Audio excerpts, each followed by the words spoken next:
And Mary kept all these things, reflecting on them in her heart.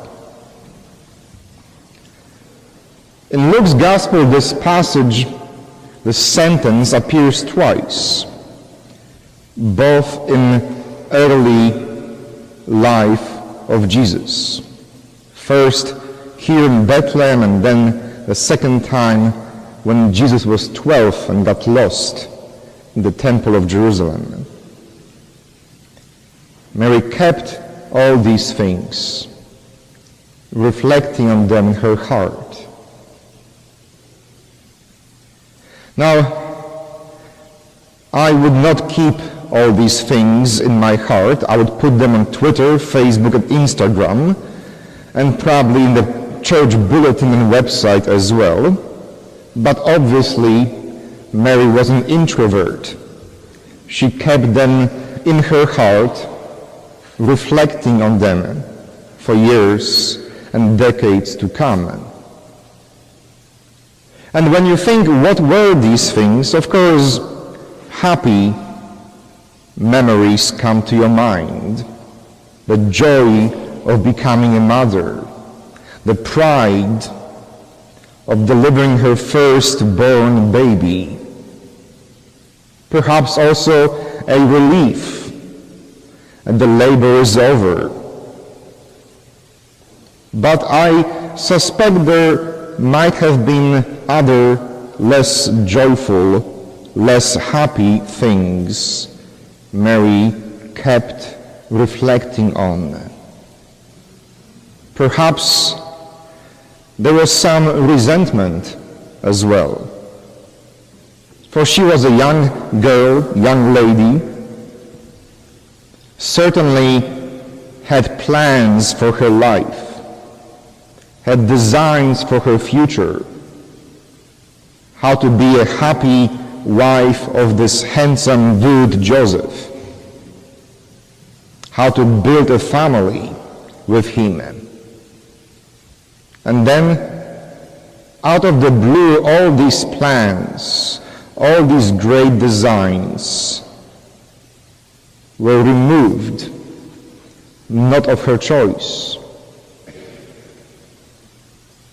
Perhaps she was not as excited as we think of this, because it was dealt to her. It wasn't Joseph's child. It was never to be the child that they wanted to have together. Her future was never to be as a simple wife and mother of simple children. So perhaps in addition to these happy, joyous things in her heart, Mary felt some resentment, some shame for having a child out of wedlock, perhaps some guilt when she thought of Joseph, who had to think, this ain't my child, whose manly pride had to suffer when he found out that her fiancée was pregnant, not by him. Shame, guilt, resentment, in addition to joy and pride of having her firstborn child. And all these things Mary kept in her heart. And I think of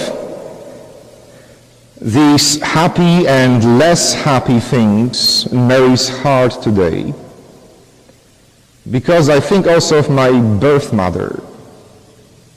Many of you know I was adopted when I was almost 6 years old. When my father was killed, my mother, a few weeks later, found another man and left me behind with my grandparents and started another life. And a few days ago I was told that because of her metastasized cancer, she has weeks, not months, to live. And I'm thinking, what are the things my birth mother has kept in her heart? She has had good life, happy life, but just like Mary, I'm certain that not all the things in her heart are happy and joyous. Now, I do have a good and polite and courteous relationship with my birth mother. It's not cold or awkward, but I think of all the things she must have kept in her heart. Joy, pride, love, satisfaction, but not unlike Mary, probably some resentment, probably some shame or guilt as well. And of course, I'll be going to Poland in 2 weeks to spend some time with her and to let those things in my and her heart come out.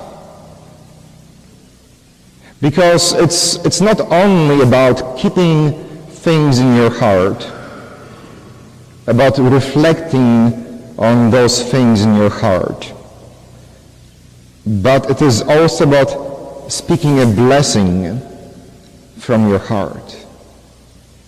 In the first reading, in the book of Numbers, Moses says, "Speak to Aaron and his children and say thus, may God bless you.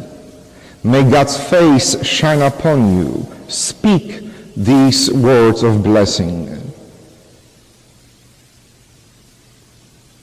Not only are we to keep things and reflect upon them in our hearts, but we also have to speak them out and turn them into a blessing.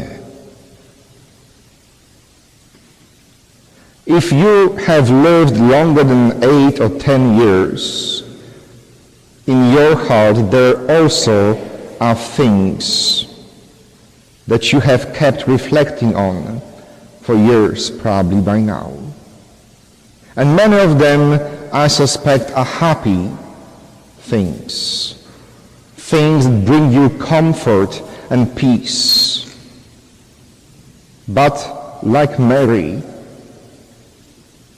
I'm certain some of those things in your heart are less happy, less joyful. And it is important that we take time and we take effort to bring them out of our hearts and turn them into a blessing.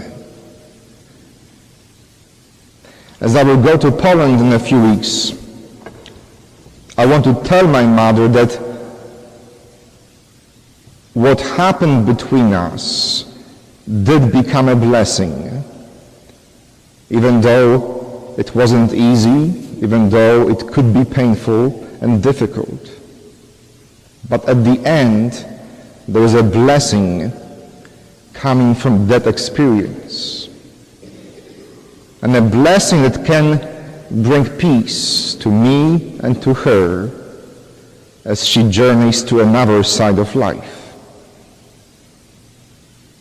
On this threshold of New Year, I want to invite all of you not to only keep things and reflect on them in your heart, but let them out. Speak of your love. Speak of your forgiveness. Speak of the peace that God grants you and you have the power to grant to others. There are people in mine and your lives that need to hear these words of blessings. There are people in your and my life that need to hear that you are sorry. They need to hear that you forgive them and that you ask for forgiveness. The things in your heart make you who you are. And like Mary, you and I have the power to turn all of them into a blessing. Amen.